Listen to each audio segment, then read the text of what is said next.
Ya estamos prácticamente finalizando el curso, ya hemos visto toda la parte planificativa y ahora vamos a entrar de lleno a lo que es la parte de la planificación. Vamos a hablar acerca del plan de seguridad y voy a finalizar la presentación de hoy hablándote de los registros obligatorios en seguridad. Estos registros son muy importantes para dar sustento al cumplimiento del plan y también porque te van a permitir asegurar que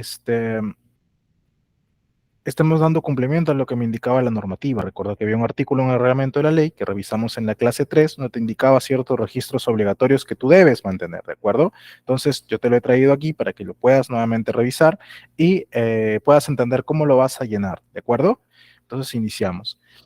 En primer lugar, recuerda que para poder lograr el cumplimiento de nuestros objetivos, siempre es necesario establecer acciones con responsables y plazos determinados, lo cual me va a permitir hacer un monitoreo constante, garantizar el éxito de la gestión en seguridad. Recuerda que nosotros nos planteamos una meta, un objetivo, y enfocábamos todas nuestras acciones para darle cumplimiento, para poder alcanzarlo, ¿de acuerdo?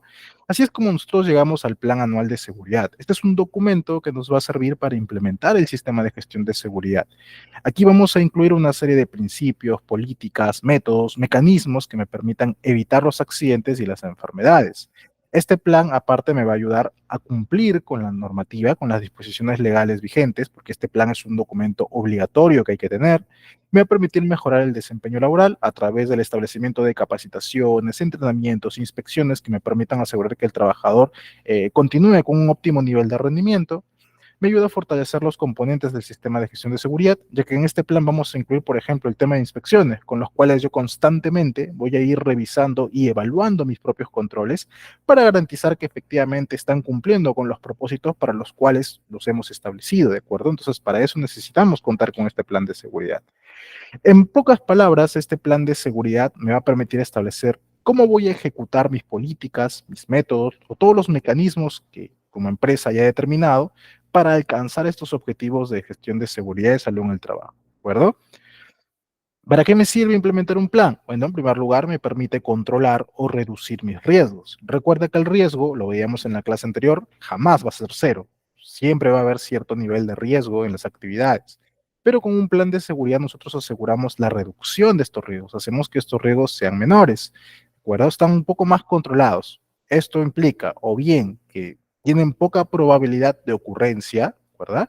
O puede también indicarte que en caso de que llegue a ocurrir algo, el daño va a ser mínimo. No va a haber un impacto tan severo, tan grave en la persona. Bien, entonces para eso me sirve a mí implementar un plan de seguridad.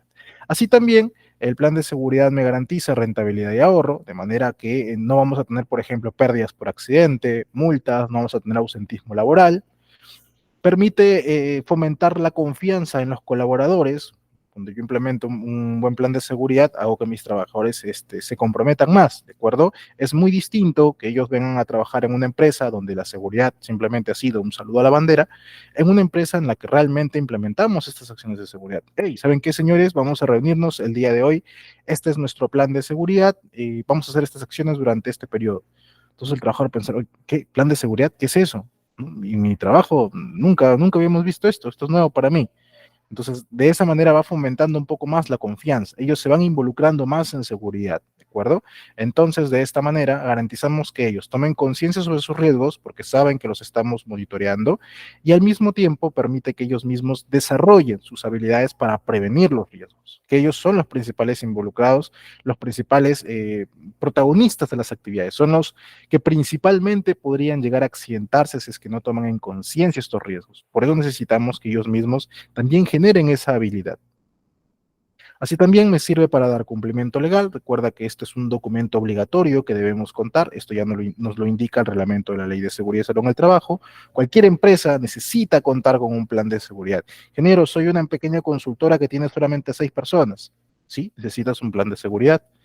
¿Qué actividades le voy a poner en mi plan? Bueno, puedes ponerle las más chicas de repente que tú consideres, ¿no? Considera por ahí alguna reunión en seguridad cada mes, capacitaciones, las 4 mínimas al año, inspecciones, ¿inspección de qué? De ambientes de repente, cada mes vas a revisar tus ambientes, tus extintores, etcétera. Entonces eso ya lo vas a ir implementando tú.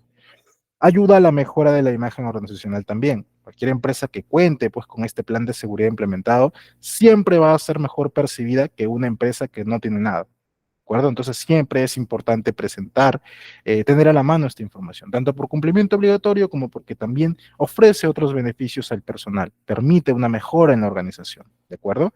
Bien. ¿Qué estructura debe mantener mi plan anual de seguridad? Antes de pasar a esta parte de la estructura, quiero dejarte indicado, quiero que quede muy claro contigo, que la estructura que te voy a proponer aquí o que te estoy presentando es básicamente la estructura para un plan anual de seguridad según el reglamento de seguridad y salud en el trabajo del sector de la construcción. Por lo tanto, van a haber algunos puntos que quizá no apliquen a tus actividades. Entonces, te lo pongo aquí como propuesta, tú puedes ir evaluando, puedes decir, bueno, ¿sabes qué? Esto no tengo, entonces lo quito de plano. Depende mucho de ti. Simplemente es una estructura que yo te estoy proponiendo, ¿de acuerdo? No es que todos los planes tengan que ser exactamente así, salvo que seas obviamente del sector de construcción. En ese caso, sí, ni vuelta que darle, tienes que mantener esta estructura, ¿de acuerdo? Bien, entonces, ¿qué debe contar mi plan de seguridad? Mira, mira acá, el plan de seguridad, en primer lugar, una breve introducción, un breve resumen, un prefacio, bueno, el plan de seguridad, nosotros somos una empresa comprometida, que queremos que el personal esté seguro, prevenir los riesgos es importante porque está Google, ChatGPT, bueno, una introducción, ¿de acuerdo? Una breve introducción, un breve prefacio que permita indicar más o menos cuál es la intención con tu plan. Luego vas a plantear tus objetivos, qué quieres alcanzar con el plan. Es muy común que aquí en esta parte, por ejemplo, coloquemos los objetivos del sistema de gestión de seguridad. Recuerda que teníamos algunos objetivos y necesitábamos establecer acciones para cumplirlos. Entonces es mejor, es más recomendable que estos objetivos lo coloques aquí en tu plan. No cometas el error de colocar, por ejemplo, objetivo general y objetivos específicos. Uno lo ponen así. Ponen objetivos generales unos 3, 5 y en específicos me enlistan unos 30. O ni eso hacen, todos los meten en uno solo, ponen objetivos, una hoja completa de objetivos. Entonces, en una auditoría, a mí me revisaron este plan, bueno, el ingeniero de seguridad le revisaron este plan, yo no estaba en esa área en ese momento, y le preguntaron, no, a ver, ¿cuáles son los objetivos de tu plan de seguridad? Son estos. Ah, mira, hay hartos. Por acá dice prevenir los accidentes, por acá dice fomentar al personal la cultura de prevención, entregar al personal los EPPs, asegurar no sé cuánto. Prácticamente bien listado todo, todas las funciones de seguridad. Entonces el auditor preguntaba, muy bien, aquí están todos tus objetivos de tu plan. Ok, antes de pasar a revisar el resto de tu plan, muéstrame el resultado de estos objetivos. ¿Cómo han hecho la medición de estos objetivos? Porque tienes como 30 objetivos acá, necesitas por lo menos 30 indicadores aquí, ¿no? Para darle cumplimiento a esos objetivos. ¿Los tienen? No, no los tenemos. No, es que nosotros sí lo cumplimos, pero ya, pero ¿dónde está el cumplimiento? El indicador no está. Entonces, ¿por qué lo colocan de esta manera? ¿Cuáles son tus objetivos en seguridad? Y le mostramos, eran como unos dos o tres. Y sus indicadores ahí estaban. ¿Y por qué no está eso en tu plan? ¿Que esto no lo vas a cumplir con el plan? ¿Para qué enlistan tanto si no lo vas a tener como resultado en indicador? Recuerda que nosotros hemos trazado objetivos que necesitan acciones y estos objetivos hay que medirlos, hay que evaluarlos, ¿de acuerdo? Entonces, ten muy en cuenta para que no llenes tu plan con un montón de objetivos que a veces no llevan a ningún lado, sino que pongas solamente los necesarios que puedas tú evaluar, que puedas plantearle qué cosa, las metas, ¿de acuerdo? Las metas respectivas. El alcance de tu plan. El alcance significa a quiénes les va a aplicar. El alcance es general para todas las sedes de la empresa, para todas las actividades de la empresa. El alcance es netamente a mi área, no sé, a mi área de operaciones, solamente a mi área administrativa. Depende cómo tú lo vayas a plasmar. Yo te recomiendo que tu plan, si vas a tener de repente uno solo para operaciones, y otra parte para administrativo, todo esto igual converja en uno solo. Necesitas un solo plan, ¿de acuerdo? Porque te van a pedir el control. ¿Cómo llevas el control? Y eso se hace más fácil cuando todo lo tienes unificado en uno solo. No pierdas de vista que tu personal administrativo también necesita ser incluido en el plan. Quizá no con la misma magnitud de actividades, pero sí requerimos que estén incluidos. ¿Bien? Listo. Sí se escucha mi audio, ¿no? Estoy preocupado, no voy a hacer cosas que no me estés escuchando bien. Infórmame, por favor, si tenemos problemas con el audio. Descripción del sistema de gestión de seguridad. Aquí vamos a describir cómo está formado, si hay prevencionista de riesgos, jefe de seguridad, médico ocupacional, asistente social, etcétera. Todos aquellos que se involucren dentro del sistema de gestión de seguridad, las principales responsabilidades. ¿De acuerdo?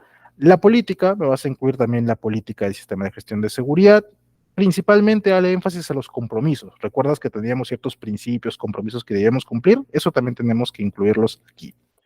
El presupuesto es muy importante establecer cómo voy a financiar el cumplimiento de mi plan, qué recursos voy a necesitar, ¿de acuerdo? En obra esto lo sacan de la partida, pues para seguridad que tienen, ahí sacan su presupuesto. Eh, Tú por tu parte de repente no eres del sector construcción, pero sí te recomiendo que coloques un presupuesto para que ya más o menos tengas identificado cuánto de recursos necesitas para hacer las actividades. Necesito tanto de presupuesto para convocar a capacitaciones, porque no las voy a hacer yo porque no manejo el tema, mejor que venga alguien más. O necesito tanto para poder recargar extintores, tanto para señalizaciones, tanto para no sé, viáticos para viajar a otra sede para llevar el cumplimiento de mis actividades. Todo eso hay que identificarlo. Esto me permite de cierta forma controlar mis actividades, controlar si efectivamente estoy cumpliéndolas o no. Si me sobrepaso demasiado el presupuesto, estoy indicando obviamente de que no he calculado bien o estoy gastando de más. Por otro lado, si de mi presupuesto uso el 10%, esto me indica muy bien, ingeniero, que soy muy ahorrativo. No, esto me indica que pude hacer más en seguridad y no lo hice. ¿De acuerdo? Entonces tenemos que asegurarnos que si vamos a plantear un presupuesto, hay que usar todo o lo más cercano al todo, ¿de acuerdo? Lo más cerca posible al 100%. Ni excedernos ni que nos falte tanto. Bien, ten muy en cuenta esto. La organización y sus responsabilidades. ¿Qué funciones tiene cada puesto respecto al cumplimiento de este plan? Es necesario también implementarlo. ¿Cuáles son los elementos del plan? ¿Qué mecanismos y lineamientos tenemos para gestionar apropiadamente nuestros riesgos? ¿De acuerdo? Entonces, entre estos elementos podemos considerar, por ejemplo, los objetivos y metas, lo que te venía indicando. Tenemos objetivos en seguridad. ¿Cuáles son las metas que me permiten evaluar su desempeño, evaluar su cumplimiento? Necesitamos plantearlas también. El programa de seguridad, el programa es básicamente una extensión del plan, es como un cronograma. En el plan yo voy a plantear qué actividades, qué recursos, qué responsabilidades, y en el programa voy a asentar ya las fechas. ¿Cuándo se va a hacer? ¿Qué actividad se va a hacer cuándo? ¿Qué actividad la va a hacer quién? ¿Cómo voy a medir si se está cumpliendo o no la actividad? Eso va en el programa de seguridad. La estructura de mi comité de seguridad o, si es que tengo menos de 20, su profesor de seguridad. Hay que detallar quiénes son los representantes de los trabajadores. Los requisitos legales, qué legislación me aplica a mis actividades, de repente únicamente la ley de seguridad y su reglamento y sus modificatorias. Quizás soy otro sector que requiere más normativa aplicable, entonces eso lo voy colocando también aquí. Puedes considerar de repente como requisitos obligatorios y otros requisitos, por ejemplo, en otros requisitos, tu propio reglamento interno de trabajo o tu reglamento interno de seguridad. Es una manera también que lo puedes hacer. Tu procedimiento para identificar peligros y riesgos. Aquí vas a incluir también cómo has hecho para evaluar tus peligros y riesgos, qué criterios has usado, cómo los identificas, básicamente todo el sustento de tu matriz IPA. También lo puedes colocar aquí. El mapa de riesgos, ¿de acuerdo? Zona de aplicación del plan, dónde lo vas a difundir este mapa de riesgos, también va a ir aquí. Salud ocupacional, tienes que considerar los exámenes médicos de personal. Vamos a hablar de eso un poquito más adelante. Si son periódicos, cómo vas a hacer la vigilancia de la salud. Los procedimientos para trabajo de alto riesgo, en caso tuvieras actividades de alto riesgo, tienes que indicar cómo se va a hacer este procedimiento para trabajar en alto riesgo, ¿de acuerdo? No te preocupes si estás viendo mucho bulto de información. Ahorita que hablemos de registros, vas a poder abordar prácticamente la totalidad de todo esto que te estoy indicando, ¿de acuerdo? Actividades de capacitación, sensibilización y entrenamiento, qué tipos de capacitaciones vas a dictar, qué tipo de charlas de difusión van a haber, las inspecciones que tienen que ser periódicas, si vas a inspeccionar ambientes, actividades, equipos, elementos de protección personal, etcétera. ¿Cómo vas a investigar los accidentes? Esto es muy importante. Es necesario que nosotros planteemos en bajo qué criterios estamos investigando los accidentes, qué metodología de análisis de causa vamos a usar, quién es el responsable de hacerlo, etcétera. Para eso tenemos que guiarnos tanto de la normativa como de nuestros propios lineamientos, ¿de acuerdo? Más sobre investigación de accidentes en la última clase del día viernes. Ahí te voy a explicar más a detalle. Por el momento simplemente ten en cuenta que tienes que incluirlo dentro de tu plan. Auditorías, si se va a hacer auditoría, esta auditoría recuerda que tienes que hacer como mínimo cada 2 años para actividades de alto riesgo y tiene que ser hecha por un auditor registrado al Ministerio de Trabajo en el registro de auditores autorizados. Eso también lo vemos hasta el final, ¿bien? Y el plan de respuesta a emergencia. Aquí vas a incluir cómo vas a actuar en caso de emergencia o qué tipo de emergencia podría generarse, ¿de acuerdo? Y cómo vas a actuar en caso de ellos. Entonces, esta es una estructura de tu programa anual de seguridad. Como te puedes dar cuenta, la mayoría de formatos del ministerio, como es en este caso, te van a solicitar bastante que incluyas cuál es la razón social de la empresa, su RUC, su domicilio, qué tipo de actividad y cuántos trabajadores. ¿De acuerdo? Esto prácticamente todos los formatos te lo van a pedir. Vas a plantear cuál es el objetivo general y los objetivos específicos que quieres lograr a través de este programa. ¿Cuál es la meta? ¿Cómo es el indicador? ¿Qué presupuesto, qué recursos vas a requerir? Y como puedes ver, vas a plantear una a una las actividades necesarias que vas a hacer para cumplir este objetivo, quién es el responsable de ejecutarlas, qué área, y como puedes ver acá, de todo el mes, cómo vamos, cuándo se ha planteado, cuándo se está cumpliendo, cuándo lo estoy verificando, si se realizó, si está pendiente, si está en proceso o alguna observación adicional. Esta es la manera de irlo controlando, esta es la manera de irlo mapeando, de irlo identificando, ¿de acuerdo? De esta forma, como puedes ver, mes a mes. Le puedes separar en dos columnas, por ejemplo, uno para proyectado, uno para ejecutado, entonces de esta manera es como se va desarrollando el tema de la actividad. Me ocurre. Objetivo, asegurar que todo mi personal sepa identificar peligros y riesgos. Bien, está bien. Mi meta, que el personal sea capacitado en matriz hiper, un nivel de conocimiento de 100%, se me ocurre. Bien, indicador, promedio de notas de la evaluación de hiper. ¿Qué actividades necesito? En primer lugar, actualizar mi procedimiento de hiper. ¿Quién lo va a hacer? ¿Cuándo? En segundo lugar, ¿qué más requiero? Difundir, capacitar al personal en la hiper. ¿Cuándo lo voy a hacer? ¿Quién lo va a hacer? ¿Se cumplió o no se cumplió? Tercero, evaluar la capacitación de la hiper. ¿Cuál? Luego verifico el cumplimiento y si hay que hacer alguna acción de mejora, también la pongo. Entonces, de esa manera es como voy armando mi programa. Aquí lo puedes ver de repente un poquito mejor. Puedes ver acá. Es un programa básico, disculpa la baja, disculpa el Full HD. Como puedes ver aquí, ¿no? Revisión de la matriz de accidente, ¿cuándo se va a hacer? Esto lo están planteando, bueno, debe estar más allá todavía. Aquí esto. Reunión de comité para seguridad y salud en el trabajo, comité de confianza y deporte. ¿Cuándo lo van a plantear? Semana 3, en febrero. Aquí se va a hacer. Revisión de matriz de peligro y tal cual, date cuenta. Le pones una leyenda para que los verdes indiquen que se ha cumplido y los rojos que estén pendientes o que estén retrasados o que no se han cumplido. Eso depende también enteramente de cómo tú lo estás planteando. ¿De acuerdo? Entonces, esta es una manera de cómo plantear. Otras formas existen muchas, depende mucho cómo se acomode más a la necesidad de tu propia empresa. Por ejemplo, cuando yo hago obra, cuando me toca hacer este programa para obras, no puedo trabajarlo por meses. Me dificulta un poco porque la obra no dura todo un año, ¿no? A veces dura solo un mes. Entonces, ¿cómo hago? Lo divido por semanas, así como está aquí, por semanas y por semanas voy controlando el avance de actividad. Tengo menos que eso, lo puedo controlar diario. Entonces, es muy variable. Si es un programa anual, lo mejor sería por mes, para que no te compliques mucho, para que no sea tan extenso, lo puedas imprimir y todo lo demás. Pero depende entonces mucho cómo la empresa determine que lo va a hacer, que va a hacer esta evaluación. Pero tiene que haber una evaluación periódica. ¿De acuerdo? Bien. Hablando también del plan de emergencias o plan de contingencias. Estamos dentro de la hora. Este plan sirve básicamente para identificar cómo vamos a actuar en caso de que me ocurra algo, ¿de acuerdo? ¿Cuál es la diferencia entre plan de emergencia y plan de contingencia? En una capacitación que asistí de una aseguradora, con un doctor especialista indicaba la diferencia entre emergencia y contingencia, ponían lo siguiente. Tú tienes, por ejemplo, un sismo que te ocurra, eso es una contingencia, ¿de acuerdo? Tienes, por ejemplo, un niño costero, un fenómeno del niño, algún incendio que puede ocurrir. Entonces, todos y cada una de estas son contingencias que se pueden presentar.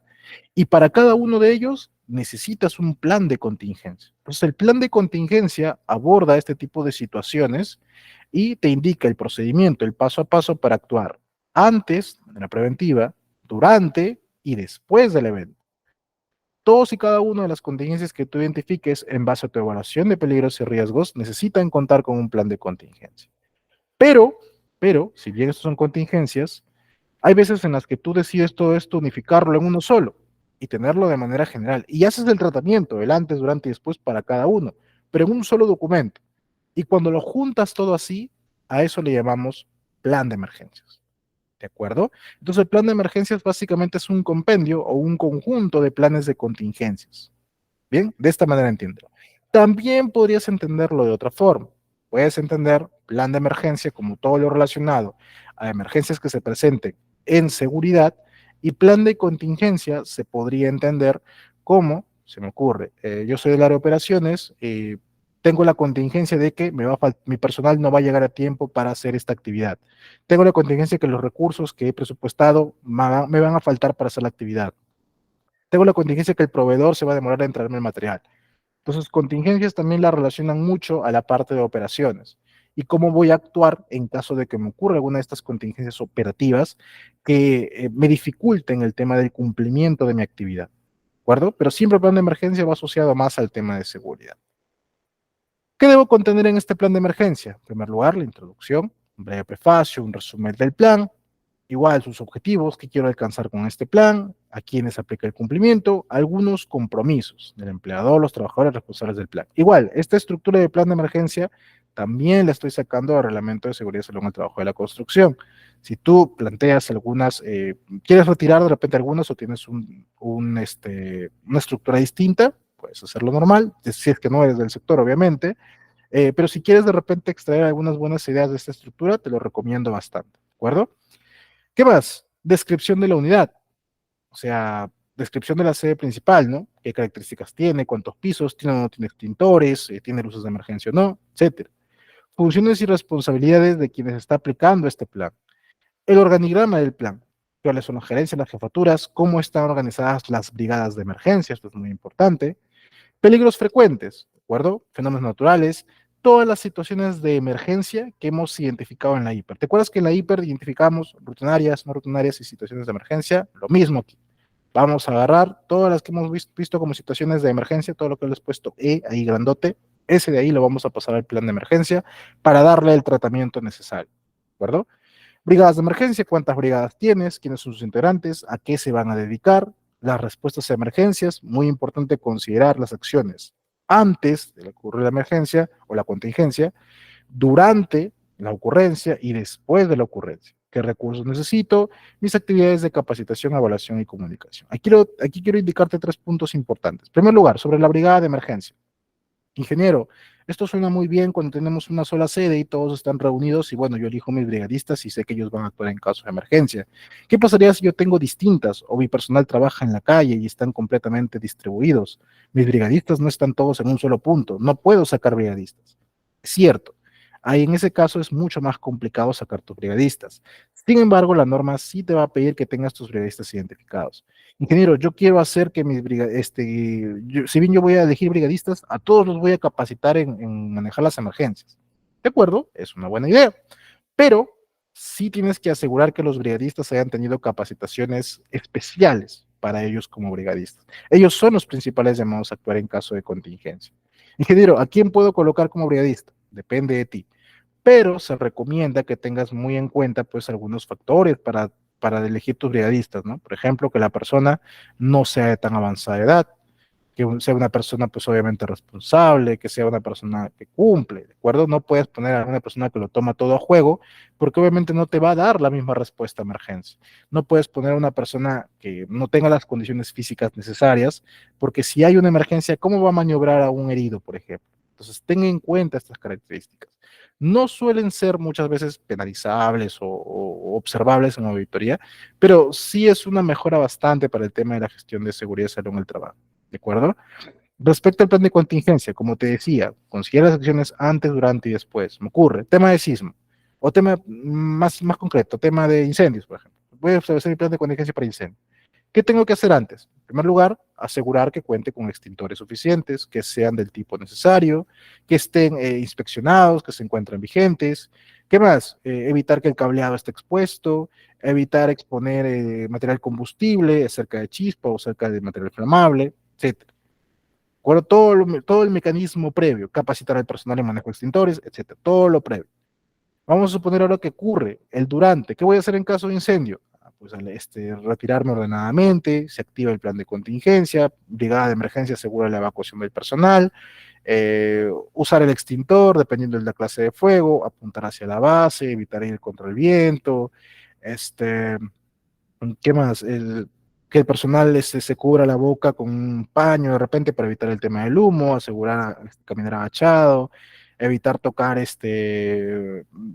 perillas, evitar usar el ascensor, por ejemplo, todas las precauciones necesarias durante las emergencias.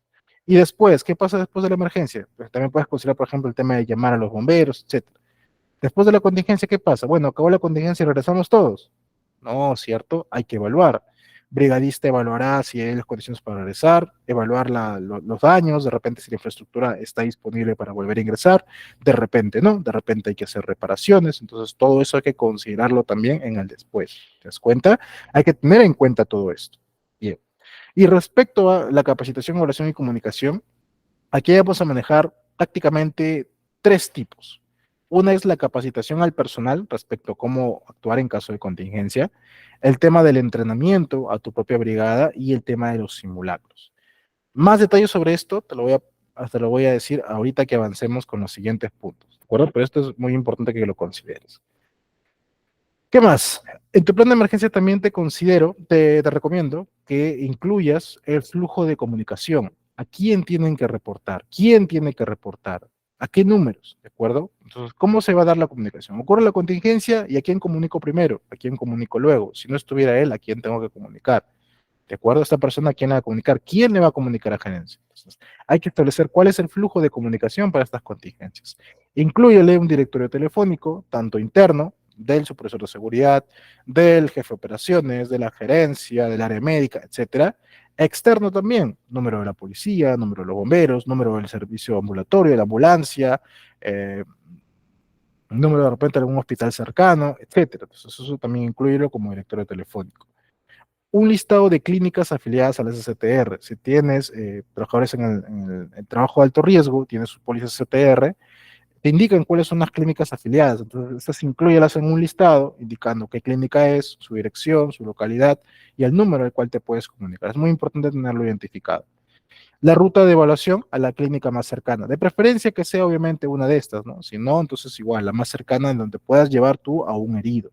¿De acuerdo? Entonces, este plan obviamente tiene que estar completamente a disposición del personal. El personal tiene que acceder a este plan, tiene que poder hacer uso de él en caso de que ocurra una contingencia. Quizá no saberlo de memoria, pero sí tener la idea al menos de saber dónde está el plan, dónde puede revisarlo en caso de ocurrir algo. Este plan no es privado, no es que ya mío de mí y no te enseño, tú no tienes por qué verlo, no. Al contrario, hay que difundirlo, sobre todo el plan de contingencia. El plan de seguridad también, pero sobre todo el plan de contingencia. Asegúrate de difundir al personal, indícale cómo actuar en caso de cada contingencia. Necesitamos capacitarlo para que ellos estén preparados para poder actuar. Ingeniero, esto lo podemos hacer con simulacro. Sí y no, no es exactamente la finalidad del simulacro. Y te voy a explicar por qué ahorita conforme avancemos, ¿de acuerdo? Generalmente se hace más con capacitación o con círculos de seguridad o incluso con entrenamiento de brigadas. Bien, listo. Entonces, con esto yo estoy terminando todo lo que es plan de seguridad y plan de emergencia. Me he tomado los primeros 30 minutos para poder explicarte respecto a cómo elaborar tu plan de seguridad y tu plan de emergencia. Ahora, ¿cómo vamos a sustentar el cumplimiento de este plan? Esto lo vamos a hacer dejando una serie de constancias, evidencias, registros, que son importantes para darle validez a mis actividades en materia preventiva.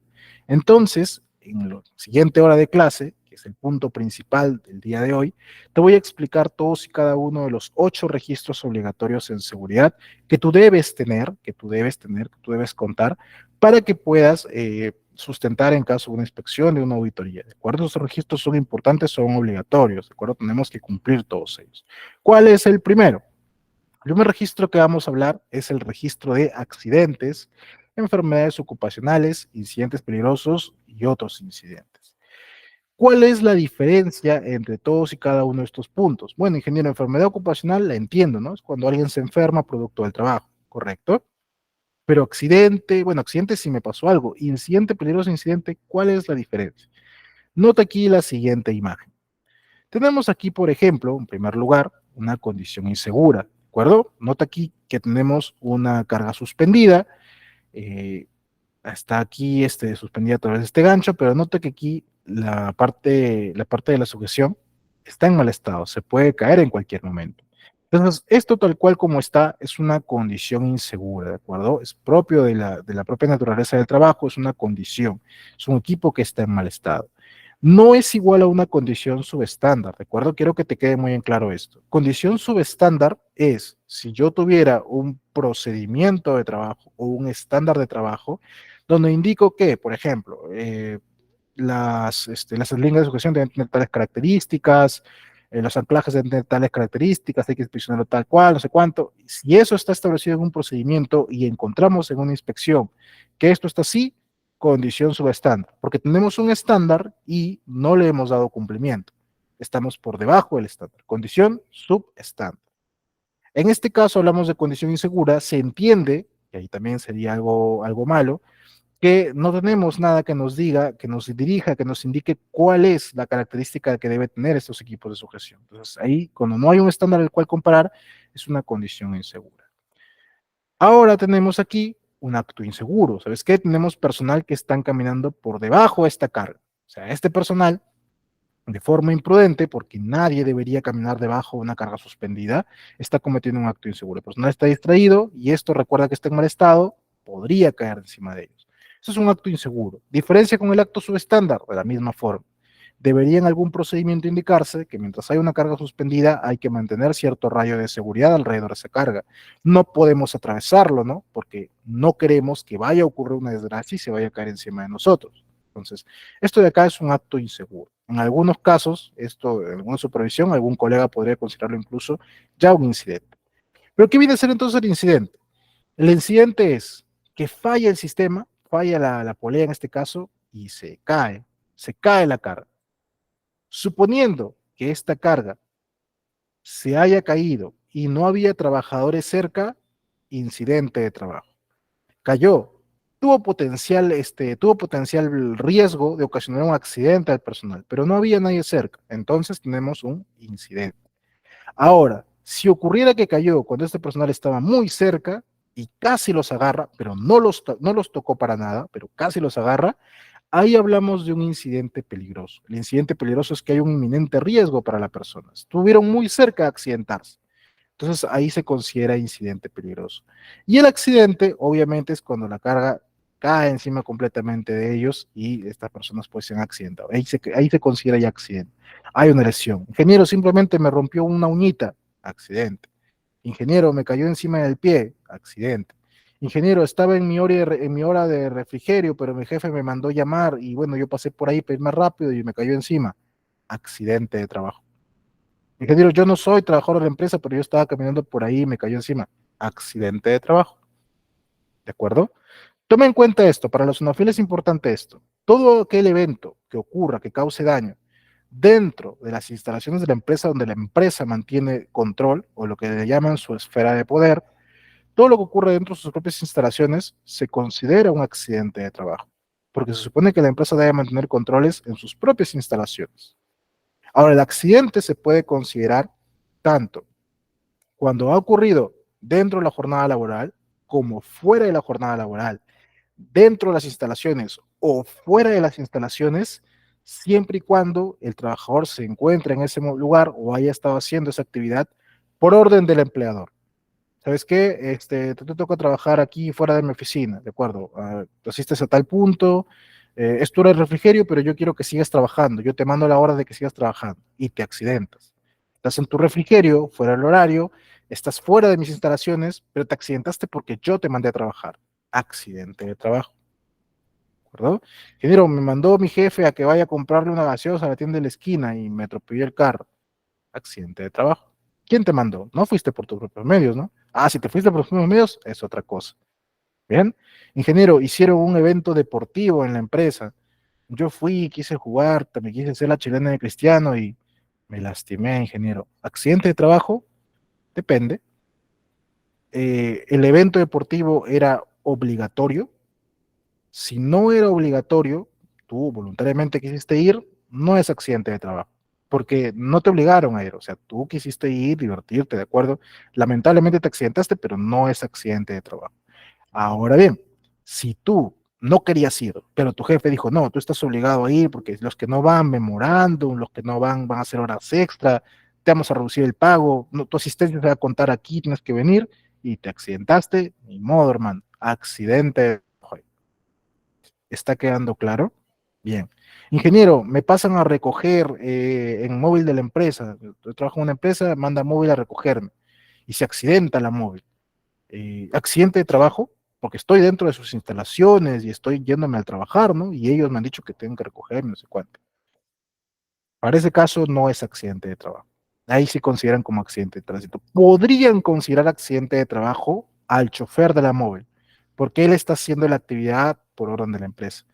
A los demás accidentados no los considerarían como accidente de trabajo, ¿de acuerdo? Entonces por ahí un pequeño fallo que tienen en la parte de la normativa de qué considerar accidente de trabajo, que no, sobre todo lo que es las condiciones para activar pólizas STR, ¿de acuerdo? Ahí la SUNAFIL, hay muchos inspectores que quieren considerarlo como accidente de trabajo, pero lamentablemente la normativa no lo establece. Por ahí sí lo establece con un poquito más de rigidez a la parte minera, por ejemplo. En el sector minería, todo lo que ocurra dentro del campamento, dentro de la misma mina, así sea en los dormitorios, se considera accidente de trabajo. Entonces, para que tengan en cuenta, ¿de acuerdo? Bien. Entonces, ¿por qué es importante, ingeniero, reportar tanto mis accidentes? Bueno, mis accidentes entiendo ya, yo tengo obligación de reportar todos mis accidentes. ¿Por qué, ingeniero, yo tendría que reportar aquellos que han ocurrido y no daño a nadie, ¿no? O sea, bueno, sí, lamentablemente ocurrió, pero no daño a nadie. ¿Por qué tengo que reportar? Esta es la teoría de la pirámide de Beer o la teoría de la pirámide de accidentabilidad o teoría de pirámide de seguridad, como tú lo quieras ver. Esta teoría nos indica que, por ejemplo, por cada accidente fatal han tenido que ocurrirme por lo menos 10 accidentes graves, 30 leves, 600 incidentes y unos 3.000, digamos, por ahí, actos y condiciones subestándares distintos. ¿De acuerdo? ¿Para qué me sirve esto, ingeniero? O sea, significa que cada vez que yo junte 3.000 actos me va a ocurrir mis 600, me va a ocurrir ya un accidente de trabajo. No, ten muy en cuenta, yo te voy a repetir esto muy a menudo, que el accidente de trabajo no te avisa cuándo va a ocurrir. No es que tú un día llegues y revisas tu calendario y dices, mira, acá tengo marcado de que hoy día me ocurre el accidente. O no es que el accidente te va a mandar un correo y te va a decir, oye, hoy día ocurro, hoy día paso por ahí por oficina, oye, no te va a ocurrir, ¿de acuerdo? Tú no sabes cuándo te va a ocurrir el accidente. Sin embargo, a pesar de que no sabes cuándo exactamente te va a ocurrir, sí puedes intuir que estás cerca a la ocurrencia de un accidente a través de qué? A través del control de tus actos y condiciones subestándares y tus incidentes. Cada vez que tú haces una inspección, por ejemplo, y encuentras pisos en mal estado, por ejemplo, pisos derramados con grasa, por ejemplo, constantemente, ya son varias veces que lo notas. ¿Qué es lo que puedes intuir? Que alguien en algún momento se va a resbalar, que en algún momento alguna móvil va a pasar por ahí y va a derrapar y se puede chocar. Preguntas de repente, oye, ¿alguien se ha resbalado con esto? Sí, yo la vez pasada me resbalé, pero no me pasó nada, no me caí. Pero ya tienes un incidente. ¿Qué estás esperando? Que alguien de verdad se caiga y cuando se caiga te diga, ah, sí, me golpeé un poquito, pero estoy bien, sigo. O que alguien se caiga, una persona mayor y diga, pucha, me fracturé este brazo, lamentablemente.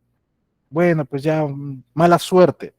O estás esperando que llegue el fatal y te diga, mira, pasó la móvil, no controló, se derrapó, chocó y falleció el conductor o, falleció, o atropellaron a alguien y falleció la persona.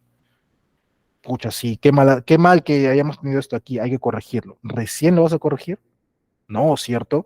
Nosotros tenemos que asegurarnos que a lo mucho lleguemos a este nivel, ya exagerando de repente el accidente leve, pero estos dos tenemos que evitarlos a toda costa. Entonces, para eso es que hacemos este reporte, para eso es que controlamos estos actos y condiciones subestándares y los incidentes, porque estos son como un indicador, como una especie de alerta que ya me va a mí dando la idea, la noción de si va a ocurrir o no algo, ¿de acuerdo? Tenía una auditoría, por ejemplo, un supervisor me decía, le preguntábamos, ¿han ocurrido accidentes? No, pero la vez pasada hubo un señor que casi se cae porque se resbaló y estaba subiendo, estaba a más de 5 metros y se resbala y casi se cae, pero menos mal no le pasó nada. Y la otra vez también, un trabajador está ahí, se resbala y también casi se cae. Muchos resbalones, disculpe, ingeniero, muchos resbalones. ¿Qué han hecho al respecto? Porque esto no me parece normal. No es que son condiciones de lluvia, no sé cuánto, disculpe, ingeniero, pero las condiciones que usted quiera, pero algo tiene que evidenciar que ha hecho. ¿Qué va a esperar? ¿Que realmente alguien se caiga? No, correcto. Tenemos que entonces que preverlo, tenemos que anticiparnos a través del control de estos actos y condiciones y de los incidentes. ¿De acuerdo? Bien. ¿Cómo vas a reportar tus accidentes? Tú lo vas a reportar a través de este sistema de la SUNAFIL. tú pones en el Google, Sunafil reporta accidentes de trabajo, te va a salir este modulito de acá, el equipo, entras, te sale así la plataforma, le das a ir al servicio y ingresas aquí con los datos de la empresa, ¿de acuerdo? Con el RUC de la empresa principalmente, ¿de acuerdo? Ahí vas a ingresar, creo que te he compartido ya el manual sobre cómo usar este sistema, entonces de esta manera tú vas a reportar. Estos reportes de incidentes peligrosos y de accidentes y de enfermedades los vas a tener por este tiempo. Enfermedades por 20 años, accidentes e incidentes por 10 años. ¿De acuerdo? O sea que tú ahora en 2023 te podrían pedir tu registro de accidentes del año, se me ocurre, 2015. No, yo solamente guardo de 5 años antes. Sí, pero la norma establece que tienes que guardar los de 10 años y de enfermedades por 20. Entonces, ten muy en cuenta esto para saber cuánto vas a conservar tus archivos. ¿De acuerdo? Igual, si tienes preguntas, no te olvides dejarlo en los comentarios, en el chat. Eh, ¿Qué cosa vas a reportar tú, aparte, para que no se me pierda la relación? Tú como empresa vas a reportar tus accidentes fatales y tus incidentes peligrosos. ¿De acuerdo? Esos dos reportas tú. Cada vez que tienes un incidente peligroso o un accidente fatal, tú reportas en la plataforma de la Sunafil. Ingeniero, ¿y los leves y los graves no se reportan? Sí, pero eso no lo vas a reportar tú. Eso lo va a reportar el centro de salud a donde lleves al accidentado, porque se supone que cada vez que se te accidenta alguien, lo llevas al centro de salud. Cuando le preguntan qué le pasó, tú le respondes, se accidentó, accidente de trabajo. Ah, muy bien, pues, reporta. No creo que le estés diciendo, ah, no, salíamos de su casa y se cayó. No, creo, no lo vi. Accidente común, accidente doméstico. Mm, espero que no estés haciendo eso. Igual si lo haces, recuerda que hay una sanción por parte de la Sunafil, llega a ser, no me equivoco, es grave o muy grave, no recuerdo bien ahorita, pero Sunafil detecta o descubre que tú estás falseando la información y te puede caer una sanción bastante grave. Sé que hay empleadores que lo hacen, he podido verlo, pero tengan mucho cuidado y siempre tengan presente de que es un riesgo muy grande, un riesgo de que te vayan a sancionar, ¿de acuerdo? Entonces, evitemos, sobre todo evitemos que ocurran accidentes, obviamente, mantengamos los controles necesarios. Bien, este es el formato para reportar, como puedes ver aquí. Aquí puedes ver más o menos el formulario, disculpa si no se ve en alta calidad. Ahí está dentro de los anexos también que te he pasado. Notarás que hay alguna información que te indica algunas tablas, esta también está en el anexo que te he pasado. Entonces, en base a eso te puedes guiar para saber qué cosa llenar en cada tabla, dependiendo, ¿de acuerdo? Estos son los formularios entonces que debes llenar, ¿de acuerdo? Antes había otros formatitos, seguro los recuerdas, había unos formatitos antes.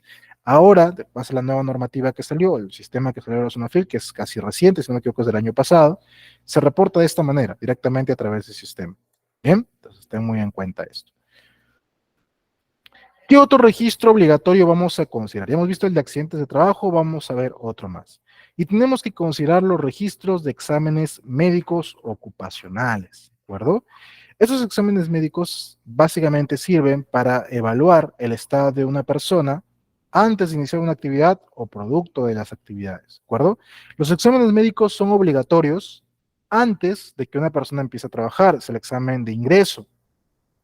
Se hace también cada 2 años, de forma periódica. Es que soy un trabajador, ya tengo 2 años contigo, ok, examen médico periódico. Ya soy trabajador, examen médico periódico, para ver cómo está tu salud, para ver si tienes alguna desviación.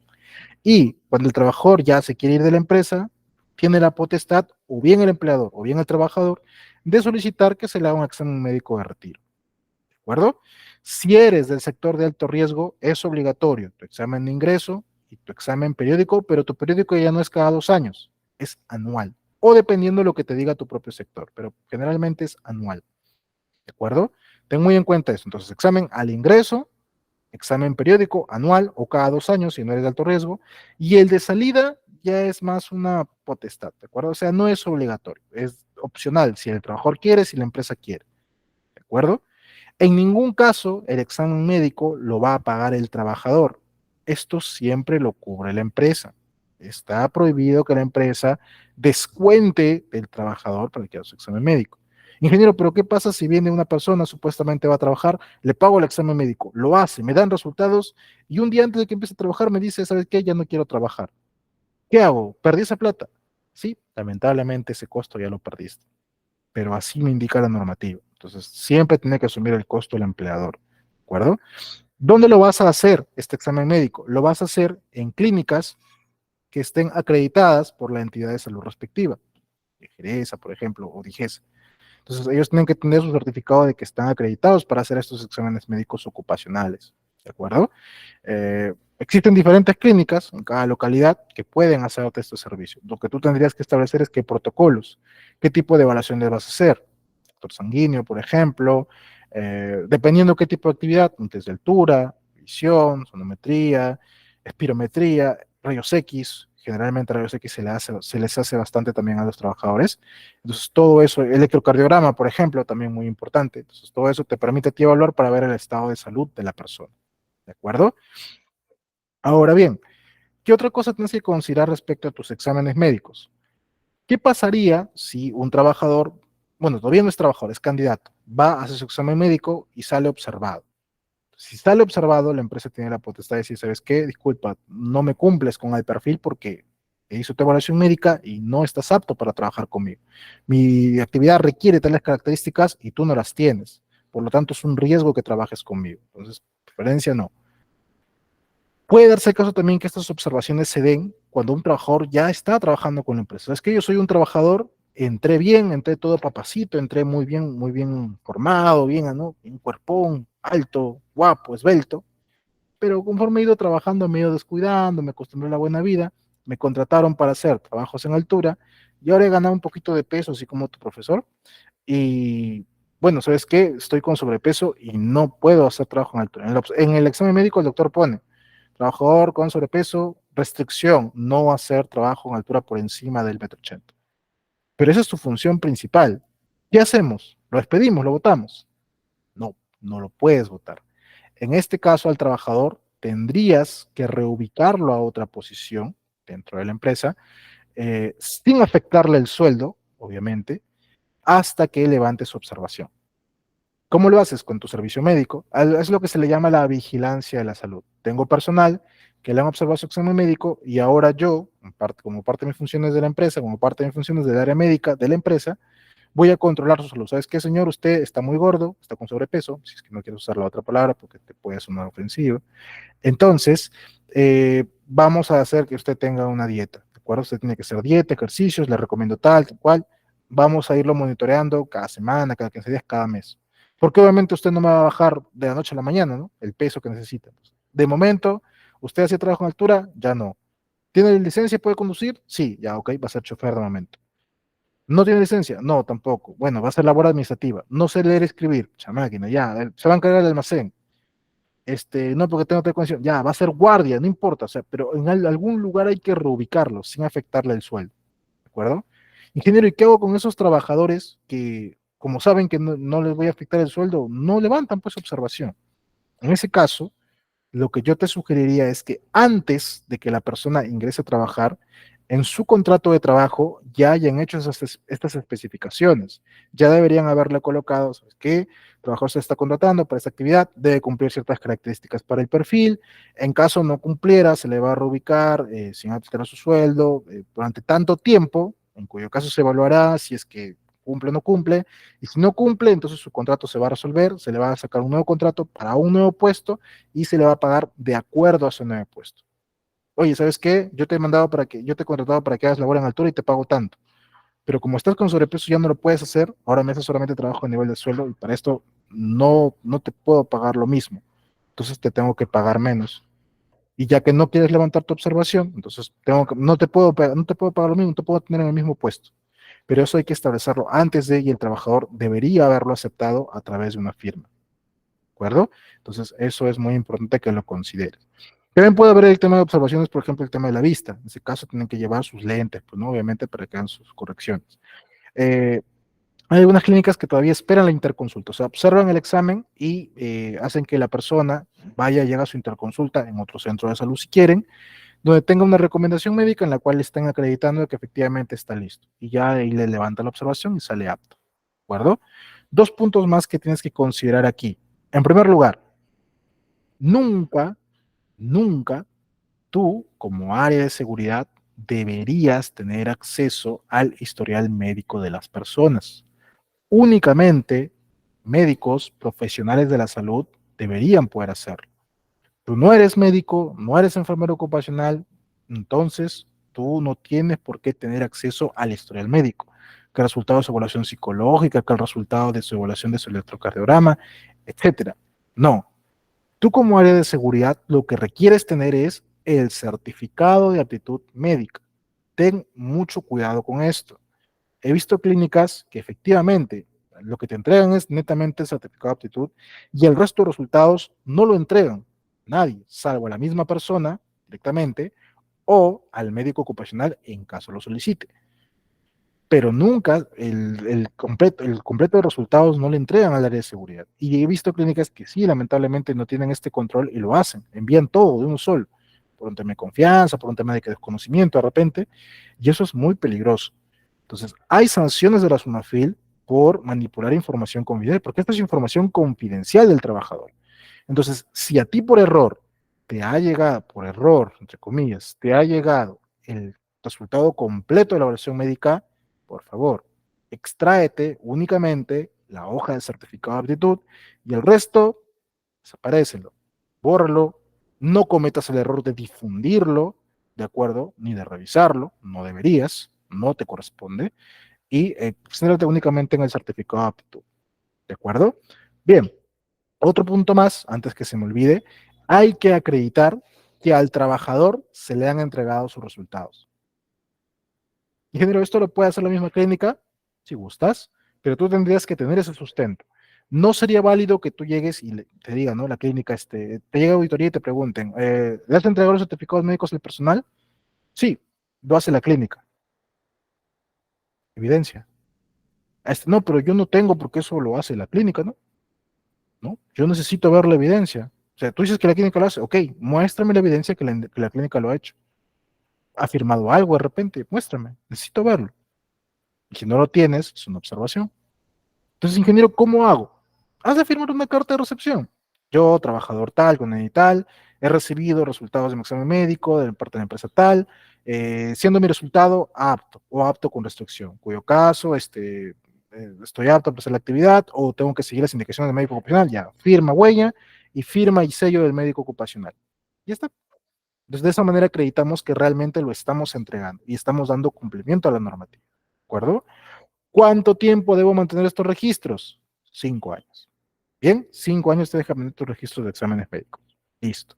Ah, una cosa más que quería añadirte, y es que revisando parte de la normativa, en 2016 salió indicando de que los exámenes médicos ya no son obligatorios para trabajos que no son de alto riesgo, el ingreso. O sea que tú como empresa, si tienes un trabajador que va a hacer, se me ocurre, labores de asistente administrativo, no va a hacer trabajos de alto riesgo, si gustas, no da su examen médico de ingreso. Lo que sí va a ser obligatorio es que haga su examen periódico de cada 2 años. O sea, tiene 2 años trabajando contigo, examen médico periódico. Y el de ingreso ya no. ¿De acuerdo? Pero, y esto lo conversaba con un colega, le decía, oye, mira, ¿sabías que el ingreso ya no? Yo todo emocionado, ¿no? Mira, ¿sabías que? No, me dice, no, no te creo. Y me revisa y le pasé y lo revisó. Y dijo, oye, sí, ¿no? O sea, ¿cómo ha cambiado la ley? Pero esto es peligroso, ¿ah? ¿Eh? ¿Por qué? Le digo, mira, me dice, imagínate que entra una persona y entra una persona a trabajar, trabajando contigo no sé cuánto, de cada 2 años hace su examen periódico y sale observado. Y esta persona agarra y dice, no, yo esto no tenía, yo me enfermé esto cuando entré a trabajar en la empresa. ¿Y tú cómo sustentas que antes no ha entrado ya con esa condición desde antes, si no has hecho el ingreso? Peligroso, ¿no? Sí, ¿no? Tienes razón. No, ni modo, todo es examen médico mañana, acá en mi trabajo. Entonces, tengan mucho cuidado con eso. Está la potestad, pero tomando en cuenta ese punto y dependiendo también del tipo de actividades que tú tengas, sí te recomendaría que todavía mantengas el examen médico de ingreso por un tema de prevención. ¿De acuerdo? Bien, igual, es potestad, como te decía. Siguiente registro que vamos a hablar, vamos dos y nos faltan 6. es el registro de monitoreos ocupacionales, ¿de acuerdo? Estos monitoreos son básicamente evaluación de agentes de riesgo. Aquí vamos a evaluar los agentes físicos, los químicos, biológicos, ergonómicos, psicosociales, ¿de acuerdo? Entonces, es básicamente un profesional que tenga conocimiento del tema o una empresa consultora va, se dirige al punto, realiza estos monitoreos y se asegura efectivamente, mide, realiza mediciones para ver si el personal ¿qué tan expuesto están estos agentes? ¿De acuerdo? ¿Cada cuánto tengo que hacer mis monitoreos, ingeniero? La norma no lo define. No te dice cada año, no te dice cada 2 años, no te dice cada mes, no te dice cada 6 meses, no te dice. Simplemente te dice que tienes que hacerlo a intervalos establecidos. Entonces, lo recomendable es que lo puedas hacer anualmente. Ahora, también es importante que consideres que no necesariamente todos estos agentes lo vas a hacer el mismo año. O sea, se supone que tú debes manejar un programa de monitoreos y en este programa es establecido, ¿no? Este mes me va a tocar agentes de iluminación, por ejemplo, iluminación y ruido este mes. De acá al otro año, el mismo mes, me va a tocar estrés térmico, material particulado, etcétera. Pero eso tú ya lo vas programando. Debes tener un programa de monitoreos, con lo cual puedes sustentar cuándo lo van a hacer, qué tanto lo van a hacer, ¿de acuerdo? Esos registros también se conservan por 5 años. Bien, como te decía, lo puedes hacer tú mismo como trabajador de la empresa o hay algunos que lo subcontratan, que contratan a alguien más para que lo haga. El formato que tú vas a llenar, o sea, porque una vez que hagan el monitoreo, lo evalúan, te van a entregar un informe. Entonces no te vayas a pensar, no vayas a pensar que porque ya te entregaron un informe, cada vez que en auditoría o en inspección te pidan, oye, a ver, ¿has hecho monitoreos? Sí, mira, aquí está mi informe. Está bonito el informe. Y el registro, este es mi informe. No, el registro es este, el formato, ¿de acuerdo? Aquí vas a incluir, obviamente, la descripción de la empresa, qué área monitorearon, cuándo, qué tipo de agente, si hay o no programa de monitoreo, con qué frecuencia se realiza, cuántos trabajadores expuestos, etc. ¿Quién realizó el monitoreo? ¿Qué empresa? ¿De acuerdo? ¿Qué resultados obtuviste? ¿Qué observaciones obtuviste? ¿Qué conclusiones y recomendaciones se presentaron? ¿No? Y a esto le vas a añadir, obviamente, aquí el principal responsable de llevar el control, lo firmas como registro, y aquí vas a incluir tu programa de monitoreos, vas a incluir el informe con resultados como anexo y principalmente el certificado de calibración del equipo que has usado para hacer el monitoreo. No lo vayas a olvidar. Usé un sonómetro, ok, certificado de calibración del sonómetro. Usé un luxómetro, certificado de calibración del luxómetro. Entonces, todos y cada uno de los equipos que tú vayas a usar para poder hacer tus monitoreos, necesitamos tener su certificado, ¿de acuerdo? No te vayas a olvidar de esto, es muy importante. Los resultados de este monitoreo te pueden servir, por ejemplo, para identificar nuevos peligros y riesgos en tu matriz CIPER, para establecer nuevas acciones de control, ¿de acuerdo? Es muy importante para eso este monitoreo. Siguiente registro, cuarto registro, inspecciones, ¿de acuerdo? Aquí en inspecciones puedes considerar distintos tipos. Hay un formato para esto, puedes usar ese formato, pero básicamente es verificar el cumplimiento de procedimientos en seguridad. Por ejemplo, tú puedes hacer una inspección de ambientes o de equipos de seguridad. Entonces, te acercas, por ejemplo, a oficina, verificas el estado de las instalaciones eléctricas, si está la señalización, si cuentan con extintores, están bien ubicados, la señalización está correcta, han sido inspeccionados, cuando han sido inspeccionados, están vigentes o no están vigentes, el estado del mobiliario, luces de emergencia que estén operativas o no, estén identificadas las zonas seguras en caso de sismo, se hayan publicado las matrices CIPER, etcétera. O sea, todo esto vamos a identificar dentro de las inspecciones de los ambientes. No sé si, sí, a ti te repetí en la clase anterior.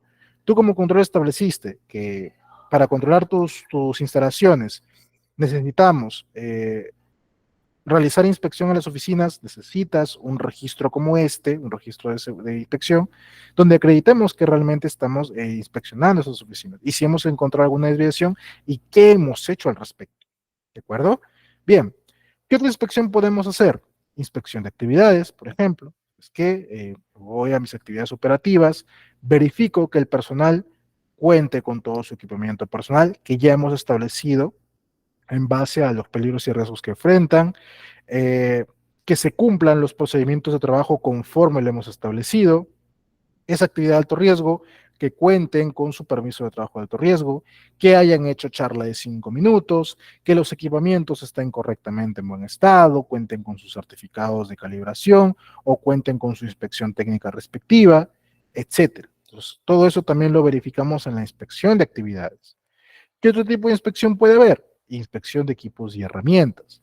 Periódicamente tenemos que verificar el estado de los equipos y herramientas que le hemos entregado al personal. El personal le entregó herramientas, en qué estado están, sirven, no sirven, las encinto de repente para indicar que han sido inspeccionadas en el periodo que corresponde.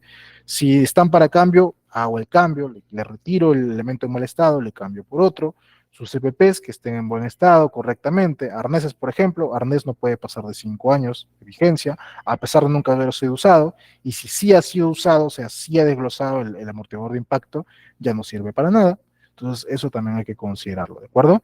Todos estos formatos de inspecciones lo debes mantener también por un periodo de 5 años, ¿de acuerdo? Ten mucho cuidado con el tema de las inspecciones de equipamiento. Como te decía, ¿no? Lo ideal es que si encuentras algo en mal estado, lo reemplaces por otro al trabajador y obviamente no le incurra un costo.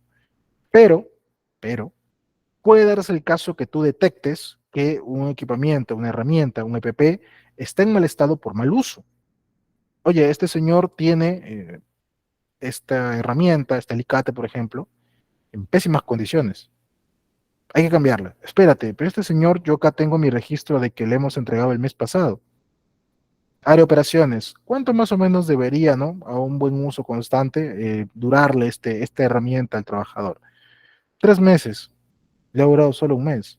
Ah, no, este seguramente le ha dado mal uso o lo ha usado para actividades que no corresponden a las actividades de acá de la empresa. En ese caso, entonces sí lo pasamos para descuento. Pero claro, si lo vas a pasar así para descuento al trabajador, como sanción prácticamente por mal uso, deberías también, antes de que le haya entrado a trabajar contigo, declararlo, ¿no? Como trabajador de la empresa, de y tal, me comprometo a cuidar el equipamiento de la empresa, tales características, no sé cuánto, y en caso se malogren o deterioren por mal uso, culpa, acepto que se me hagan los descuentos respectivos. Firma y ya está. Entonces, pero eso tiene que hacerse antes ¿de acuerdo? Tienes que considerarlo para hacerlo antes o a partir de ahora, ¿no? A partir de ahora, si no lo has hecho, regularízalo, indícale al trabajador, enséñale cómo hacerlo, entonces de esta manera para que lo vayas aplicando. Muy importante también que en la inspección de equipamiento y herramientas te apoyes bastante con el área de operaciones. Es muy importante porque operaciones tiene el criterio técnico para poder detectar si es que un equipamiento se le ha dado buen uso o mal uso. Bien, listo. Hasta aquí. ¿Alguien tiene alguna pregunta? Vamos a la mitad de registros y quiero ver si es que hay alguna pregunta de estos 4 primeros. Aquí tengo una pregunta. ¿Cómo definimos un incidente grave? Bueno, básicamente un incidente grave es todo aquel incidente o todo aquel evento que tuvo consecuencias potenciales que pudieron haber causado un accidente al trabajador. Te ponían el ejemplo. Se cae la carga, se cayó, realmente se cayó, pero no había nadie en ese momento incidente, porque igual si hubiera habido alguien, lo pudo haber lastimado. O el otro caso, se cae la carga, pero y habían trabajadores cerca, había alguno que estaba pasando por ahí y justo le cae delante. No lo lastima, pero le cayó delante. Había un inminente riesgo, estaba mucho más cercano a la posibilidad de que se vaya a accidentar esta persona. Incidente peligroso o incidente grave. ¿De acuerdo? Bien. ¿Alguien tiene alguna otra pregunta sobre EMO, registro de accidentes, inspecciones o monitoreos? Si es un trabajo de altura y la persona que debe constatar de dónde se cuelgan con la silleta no se quiere subir a controlar esto porque dice tener vértigo, ¿qué puede hacer como trabajador? Tienes un trabajo, ya, tienes que hacer un trabajo en altura y la persona que se supone que tiene que hacerlo le da vértigo, se supone que en su examen médico ocupacional ha tenido que salir observado y entiendo de que no puede hacer trabajo en altura.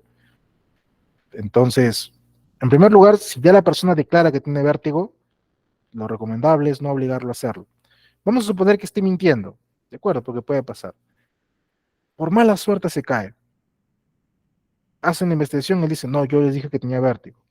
La sanción por poner a un trabajador que no está en condiciones para hacer esa actividad es severa.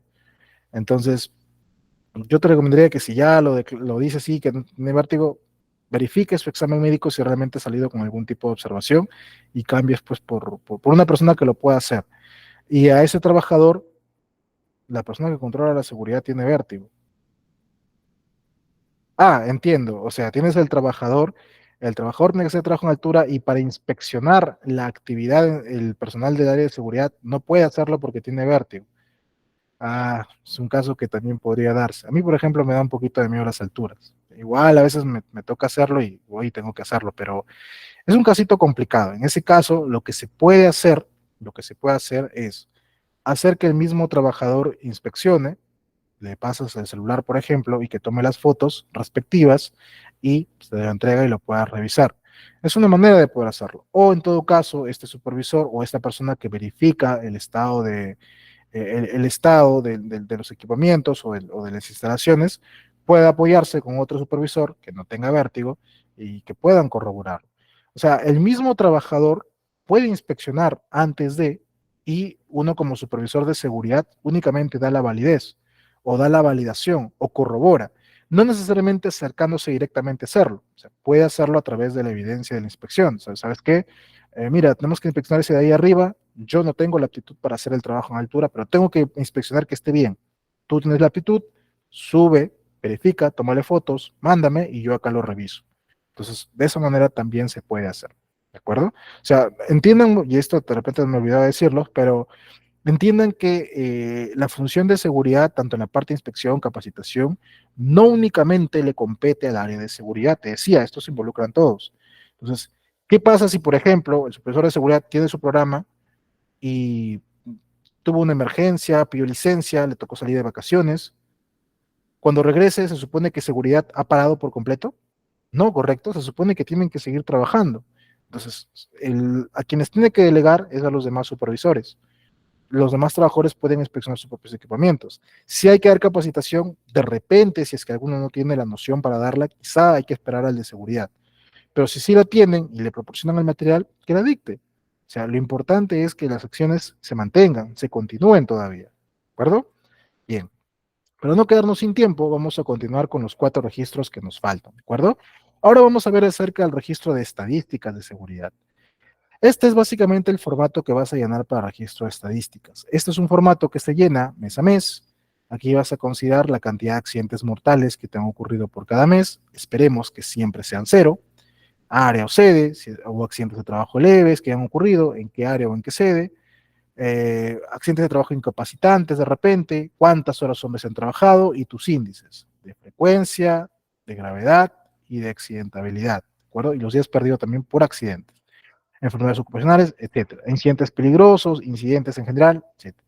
Entonces, cuando una FIL o auditoría vienen y te supervisan respecto al cumplimiento de estadísticas de seguridad, te piden este formato.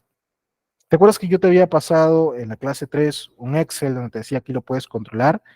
No te sirve para auditoría, te sirve para control interno, pero para auditoría tú necesitas este de aquí, ¿de acuerdo? Entonces ahí vas a sacar 3 indicadores importantes, el índice de frecuencia, el de severidad y el de accidentabilidad. De frecuencia lo puedes calcular como número de accidentes ocurridos sobre el total de horas hombre trabajadas por 1.000.000. El de severidad, número de días perdidos, sobre el total de horas hombre trabajadas por 1.000.000. Y la de accidentabilidad es básicamente el producto de ambos entre 1.000. ¿Cómo interpreto esto, ingeniero? Puedes interpretarlo de la siguiente forma. 5 años también tienes que conservar estos archivos por si acaso. Vamos a suponer, por ejemplo, que aquí en enero se trabajaron cerca de 45.000 horas, no hubo accidentes, perfecto. Entonces mi frecuencia va bien. Febrero igual, marzo igual, y en abril se me disparó. ¿Por qué? Aquí te voy a contar que en abril se trabajaron cerca de 42.000 horas y hubo un accidente. Dividí 1 entre 42.000 por 1.000.000 y obtuve este valor. Y ya el siguiente mes se regularizó de nuevo. ¿Qué significa esto? Esto significa, sí, en corto, que por cada 1.000.000 de horas hombre que la empresa trabaja, me ocurren 23.72 accidentes. Esa es la manera de interpretarlo. Es una proporción, básicamente. Cada 1.000.000 de horas hombre que pasa, cada 1.000.000 de horas que pasa trabajando, me han ocurrido 23 accidentes, 23.7 accidentes. ¿De acuerdo? Esto generalmente se saca más como una suma anual, ¿de acuerdo? Para poder medir exactamente anualmente cuánto he tenido. Pero la proporción es básicamente la misma. En severidad igualito, siguiendo el mismo esquema. En abril tuve un accidente, perdí 10 días y el mes siguiente perdí 20 más. Haciendo los cálculos obtuve estos resultados, 137 y 695. ¿Esto qué me indica? Que en abril por cada 1.000.000 de horas hombre trabajadas, he obtenido 237 días perdidos por accidente. Por cada 1.000.000 de horas hombre trabajadas en mayo, he perdido 695 días por accidente. ¿De acuerdo? Entonces, esa es la manera en la cual te permite a ti interpretar estos indicadores. Ingeniero, ¿qué pasa en el caso que un trabajador me fallezca? ¿Cuántos días perdidos lo voy a considerar? En el reglamento de minería y en el del sector de construcción también, hay unas tablitas, unos anexos al final. De minería creo que te lo he pasado, y si no te lo he pasado, te lo paso a la siguiente clase, en el cual te indican, por ejemplo, ya ciertos valores como constantes. Entonces, por ejemplo, tienes un accidente fatal, se considera 6.000 días perdidos. Tienes, se me ocurre, te amputaste un dedo, perdiste un ojo, te dan cierta cantidad de días que consideres como días perdidos para que hagas tu cálculo. ¿De acuerdo? Entonces, estos son los indicadores que tú debes manejar. Principalmente, este formatito de aquí, y también puedes considerar este otro, el registro de estadísticas, en el cual principalmente aquí vas a describir qué resultados has obtenido para los indicadores, si has, en el caso del ejemplo, si has tenido accidentes, cuáles fueron las causas que originaron estos accidentes, qué conclusiones y recomendaciones, y firmas el registro como tal. O sea, principalmente llenas esto cuando sí has tenido un accidente. Pues, ¿no? Si no has tenido, basta con el anterior para poder medir no solo accidentes, sino incidentes e incidentes peligrosos y enfermedades ocupacionales. ¿De acuerdo? Bien. Siguiente registro, registro de equipos de seguridad o emergencia. Entonces, nosotros tenemos que conservar información documentada de que al personal le hemos entregado sus equipos de seguridad y sus equipos de emergencia. Esos equipos que vamos a entregarle tienen que ser apropiados para el trabajador. Yo les decía mucho, tienes un trabajador que mide 1,70 m y otro que mide 1,50 m, dudo mucho que le vayas a dar la misma talla de zapato, la misma talla de pantalón, la misma talla de guante. Sus manos no van a ser la misma, sus manos van a ser sí, el otro va a ser una cochinadota. Entonces, no puede darse el caso de que manejes para todos lo mismo, porque el EPP o bien a uno le va a quedar muy chico o a otro le va a quedar demasiado grande.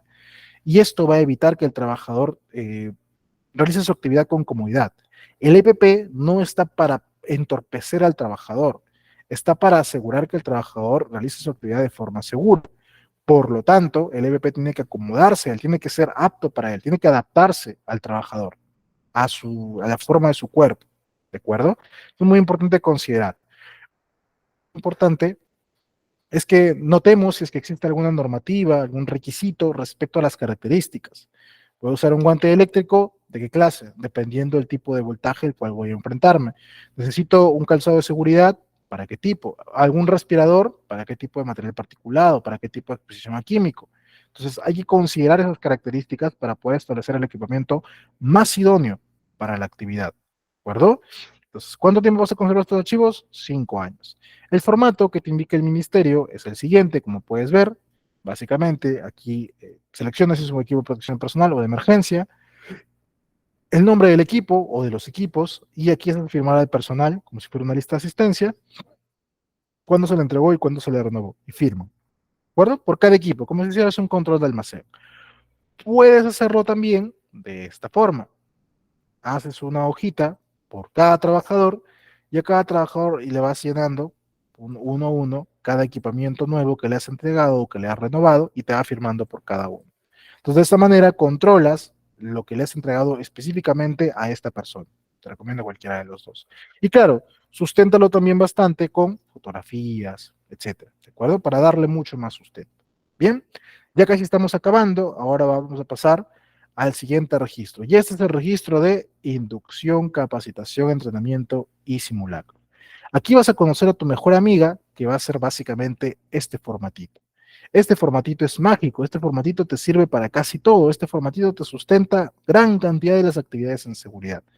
Vas a usar el mismo formato para inducción, capacitación, entrenamiento y simulacro. Simplemente vas a marcarle cuando corresponda, ¿de acuerdo? Tema, el tema de la inducción, capacitación o entrenamiento simulacro, el tema correspondiente, la fecha, nombre de la persona que capacitó, de preferencia su firma también, cuántas horas. ¿Cuántas horas debería durar ingeniero? Ahorita lo vamos a ver conforme avancemos. El listado de todas las personas que participaron, si no te alcanza la hoja, una hoja más, etc. ¿De acuerdo? Entonces, este es el formatito que se va a usar. Es general para los 4 tipos. Esos archivos también lo vas a considerar por 5 años. Ahora bien, si bien este es un solo registro para este 4 tipos de actividades, Cada actividad tiene sus propias particularidades, ¿de acuerdo? Y eso vamos a pasar a hablar ahorita mismo. En primer lugar, las inducciones. Las inducciones son como unas charlas de seguridad antes que el trabajador empiece sus labores. No podría darse el caso que tú me digas, oye, este trabajador es nuevo, ¿no? Así lleva una semana trabajando. ¿Y su inducción? Ah, ¿verdad? No, ya mañana pasa, mañana. Ya está trabajando y recién va a dar la inducción. Entonces, no es el caso. Lo ideal sería que esta persona, antes que empiece a trabajar, se le haga una inducción. Y generalmente se le hace, sino que no la acreditan o no le dan importancia a seguridad. Porque para que una persona empiece a trabajar, por lo menos con el jefe ha tenido que entrevistarse, ¿no? Y él le había dicho, ¿sabes qué? Mira, tu función va a ser esta vas a hacer esto, otro, no sé cuánto. ¿Y por qué no se toman unos minutos más para decirle, ¿sabes qué? Pasa con seguridad y seguridad que te diga qué otros aspectos tienes que considerar? Para que seguridad le indique, ¿no? ¿Sabes qué? Ya te indicaron qué vas a hacer, los peligros y riesgos de los que estás expuesto son estos, ten cuidado con esto, tienes que tener cuidado con esto, vas a llenar tal formato, etcétera, toma una copia del reglamento, fírmame aquí, etcétera. Entonces, es muy importante las inducciones antes que una persona empiece las labores. La mente es muy frágil, por lo tanto, si bien una persona firma su inducción antes de cada año, por lo menos, el área de seguridad debería hacer alguna reinducción general a todos los trabajadores. Una lista de asistencia simple en la cual indica, ¿no? ¿Sabes qué? Nuevamente vamos, reinducción general, peligros y riesgos de las actividades, etcétera. Y les hablas, ¿no? Unos 30 minutos explicándoles algunos peligros y riesgos y ya estás haciendo una reinducción para que el personal nuevamente recuerde y tome conciencia de esos peligros y riesgos, porque a veces la mente es frágil, olvida, ¿de acuerdo? Esta inducción eh, se hace cada vez que tienes un trabajador nuevo y también la vas a considerar cuando tienes, por ejemplo, un trabajador renuncia, al siguiente mes vuelve a entrar, le fue mal en su otro trabajo y quiere regresar, nueva inducción. Ingeniero, pero él ya tiene una inducción firmada. Sí, pero él ya renunció y está empezando de nuevo. Otra vez otra inducción. Ingeniero, este trabajador lo vamos a ascender, ¿de acuerdo? Él empezó como se me ocurre, como chofer, y ahora va a ser supervisor, porque tiene los estudios, tiene la preparación, lo hemos evaluado, está listo. Muy bien, inducción. No, pero él como chofer ya tenía su inducción. Sí, su inducción como chofer. Ahora es un nuevo puesto, son otros peligros y riesgos. Entonces, nuevamente inducción. Igual caso si lo reubicas de área, ¿no? ¿Sabes qué? Antes hacía esto, ahora vas a esto otro. Ok. Ingeniero, es un chofer, pero ya no me va a trabajar en Lima, me va a trabajar, se me ocurre, en la sierra. Inducción otra vez. Pero ingeniero, es el mismo puesto. Sí, pero las características del entorno van a cambiar, porque no va a ser lo mismo los peligros que tenía aquí en Lima con los peligros que puede enfrentar en la sierra. Cambia. Y entonces es preferible que vuelva a hacer una inducción allá. ¿De acuerdo? Ten muy en cuenta esto. Esto respecto a inducciones entonces. Igual, tu lista y tus fotos. Capacitaciones. Las capacitaciones que estamos considerando aquí tienen que ser orientadas al tema de seguridad y mínimo tienen que ser 4 al año. ¿Cuánto es su duración? La ley no te lo indica, pero por lo menos se deberían durar unos 40 minutos pues, para capacitación. 40, 45, una hora quizás. Más tiempo, de acuerdo, conforme tú puedas.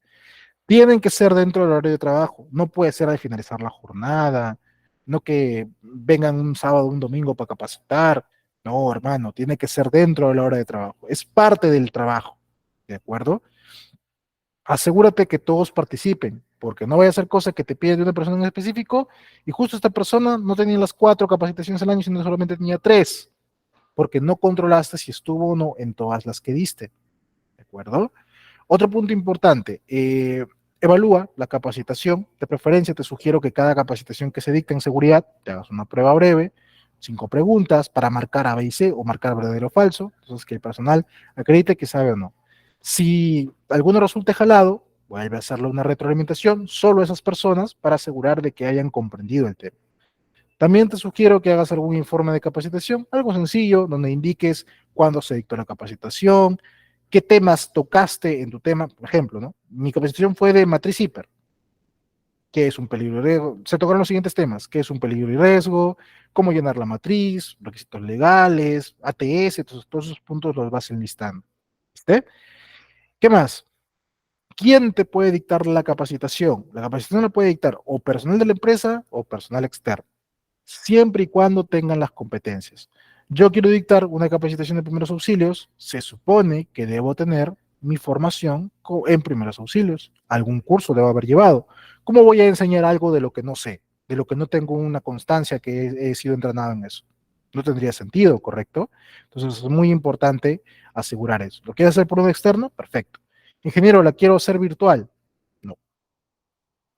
Yo en otro tiempo te hubiera sugerido que sí, la hagas virtual y que saques tus evidencias, pues tus listas de asistencia. No es suficiente.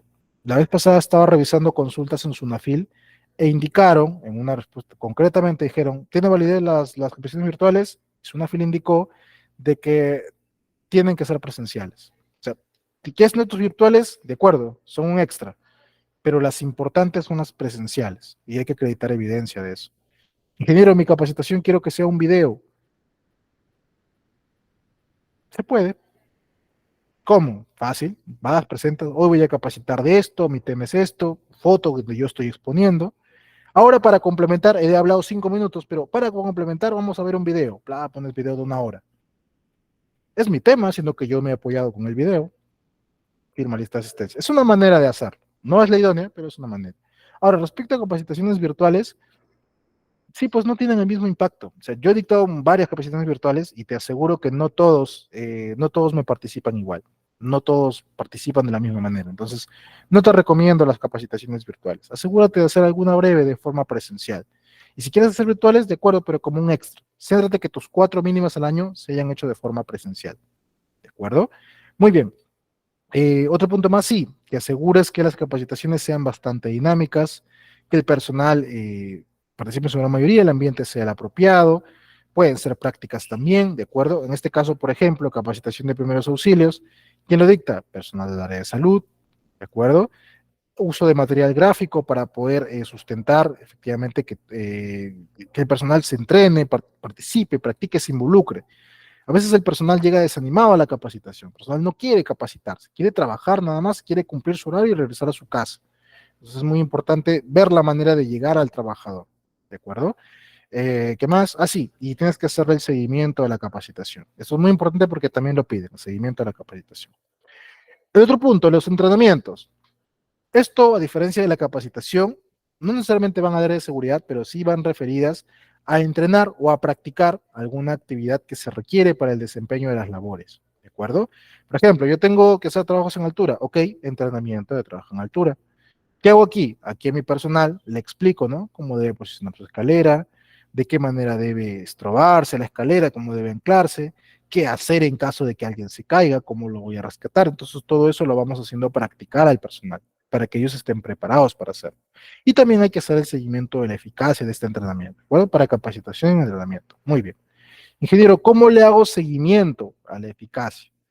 Puedes usar la taxonomía Kirkpatrick, existen muchas, ¿eh? Pero puedes usar esta, por ejemplo. Mides la reacción, haces una encuesta de satisfacción de la capacitación. ¿Sabes qué? Estimado colaborador, por favor, tu opinión respecto a esta capacitación. El tema se entendió, el capacitador maneja el tema, etcétera. Algo breve. Entonces, de esa manera vas retroalimentando para ver si realmente ha servido o no. Aprendizaje. Evalúa la capacitación. A veces puedes hacer una evaluación diagnóstica antes o haces una evaluación posterior, o ambas de repente. Entonces, aquí evalúa si realmente se ha retenido o no se ha retenido el tema. Un punto más importante, el comportamiento. ¿Sabes qué? Tiempo después de la capacitación, verifico si realmente se está poniendo en práctica lo aprendido. Dicté un entrenamiento de trabajo en altura. Voy a hacer mi inspección 3 meses después y encuentro al personal que sigue haciendo trabajo en altura sin anclarse apropiadamente, sin usar el arnés de forma correcta. Entonces, ¿qué intuyo yo de esto? Que el entrenamiento no ha sido efectivo. Hay que volver a hacerlo. Hay que ver en qué me equivoqué. ¿De acuerdo? O a través de la medición de resultados. Se cumplen los objetivos, hay un retorno positivo a las expectativas. Por ejemplo, ¿sabes qué? Yo generalmente tengo muchas multas por infracciones en tema de transporte, porque mis conductores manejan muy mal, pésimo. Entonces, quiero reducir esa cantidad. Hago una capacitación de manejo a la defensiva. Con esta capacitación, que estoy pagando por ella, espero que mi personal reduzca su número de multas. Y lo hace. Siguiente trimestre veo, sí, hay una reducción significativa, de acuerdo. La capacitación ha sido efectiva, ¿De acuerdo? Entonces, de esta manera es el seguimiento. Existen otros métodos más, tú puedes usar el que más te convenga, ¿de acuerdo? Y por último, los simulacros. Aquí los simulacros son interesantes porque son distintos a la capacitación y el entrenamiento. El simulacro no es una capacitación como tal, es una evaluación. ¿Qué vas a evaluar? Vas a evaluar qué tan efectivo es tu plan de contingencia. Entonces, en el simulacro, ¿qué es lo que hace? ¿Saben qué, señores? Nos damos de cuenta que hacemos un sismo. ¿Qué hacemos? Tú no le vas a decir, oye, ya salgan, ¿no? Simulacro, señores, simulacro, sismo, es un sismo. ¿Qué van a hacer? Entonces ahí verás si el personal sale ordenadamente, si el momento de reunirse lo está tomando en serio, lo está tomando a la broma, cuánto tiempo demoró en salir, actuaron o no actuaron las brigadas, ¿de acuerdo? Y ese simulacro debe contar con un informe de simulacro. Cuándo se hizo, cuál fue la descripción de este simulacro, qué evento estamos simulando, evaluación de simulacro, ¿de acuerdo?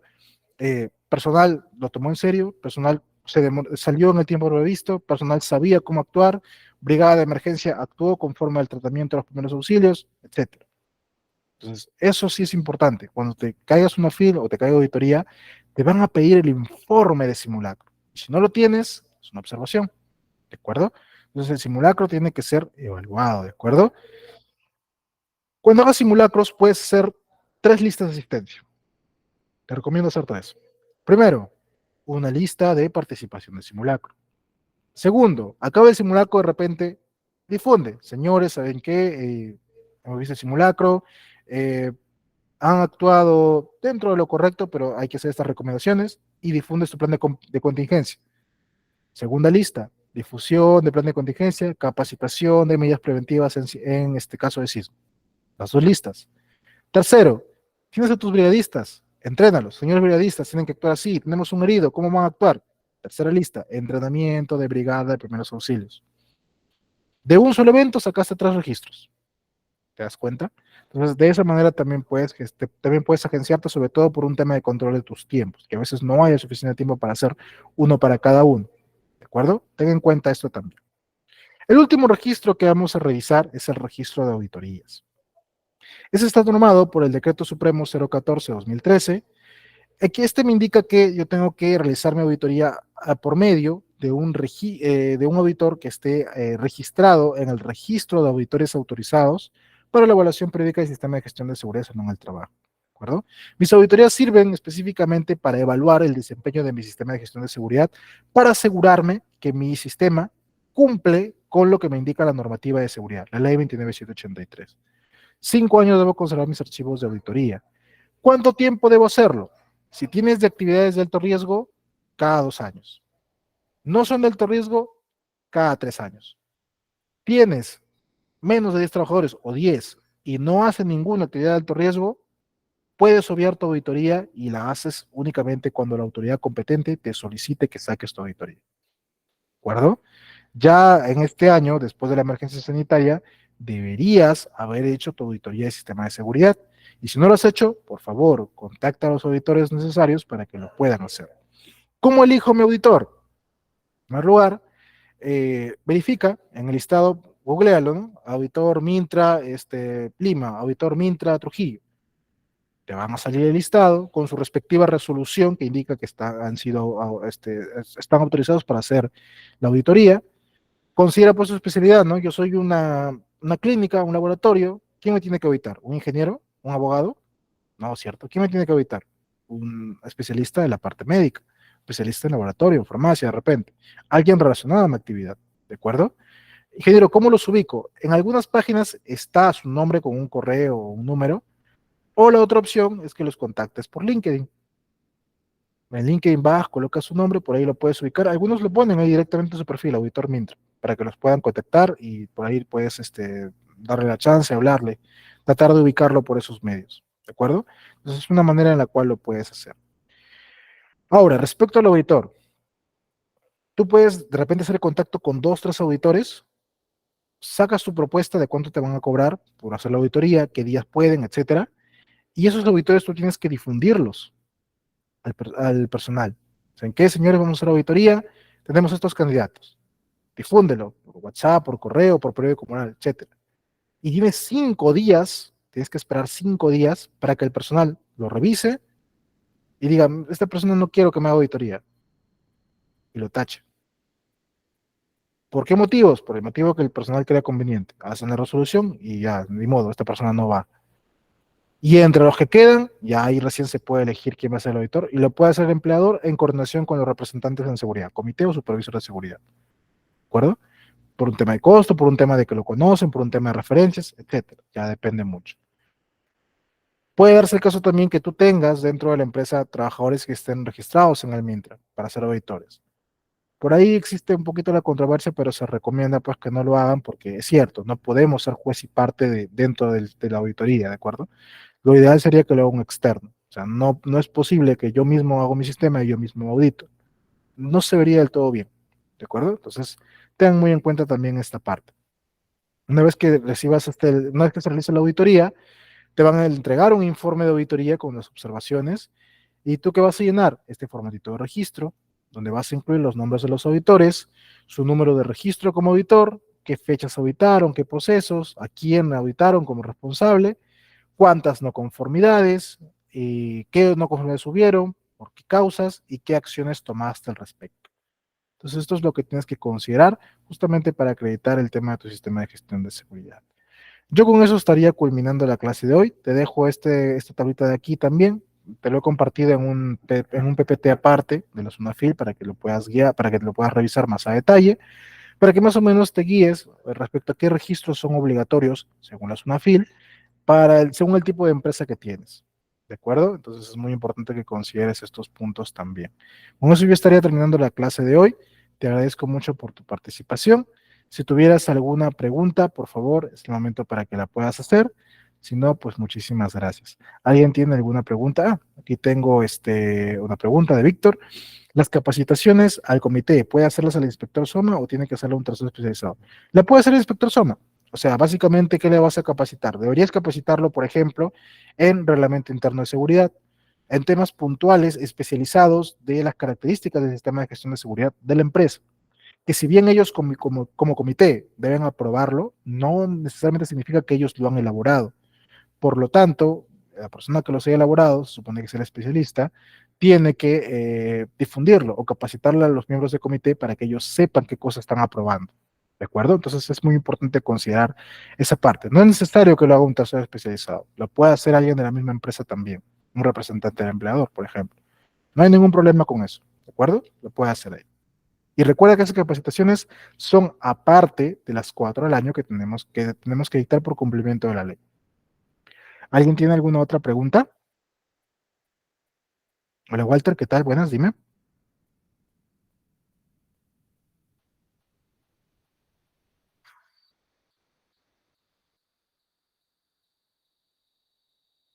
¿Las 4 del año lo puede hacer el ingeniero Soma? Sí, efectivamente, también las puede hacer. O sea, lo puede hacer o un tercero o el mismo ingeniero Soma, siempre y cuando tenga la acreditación para poder hacerlo. O sea, se me ocurre. Bueno, se entiende, ¿no? Que el ingeniero Soma ya ha llevado por lo menos un diplomado en seguridad, un curso en seguridad, para que pueda dictar temas como matriz hiper, procedimientos de trabajo, qué sé yo, de repente primeros auxilios, de repente ha llevado un curso para primeros auxilios, entonces sería muy importante que también lo considere. No he visto específicamente para el tema de auditoría de seguridad que lo hayan solicitado, pero podría darse el caso de que pidan credenciales o referencias de que la persona que ha dictado el tema eh, tenga la competencia para poder dictar ese tema, ¿de acuerdo? O sea, no necesariamente tiene que ser un especialista, pero conocimiento del tema debe tener y hay que acreditarlo, ¿de acuerdo? Entonces, puede dictarlo el mismo SOMA o puede dictarlo alguien de otra área, siempre y cuando tenga la competencia para poder hacerlo. No hay ningún problema con eso. ¿Alguien más? ¿Alguna otra pregunta?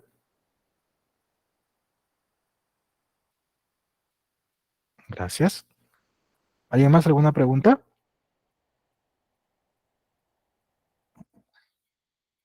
Bien, si no hubiera otra pregunta, te agradezco mucho por tu participación y espero poder verte el día viernes para poder explicarte más a detalle cómo hacer correctamente una investigación de accidentes de trabajo. ¿De acuerdo? Que pases una buena noche y te dejo con la señorita Valeria. Muchísimas gracias.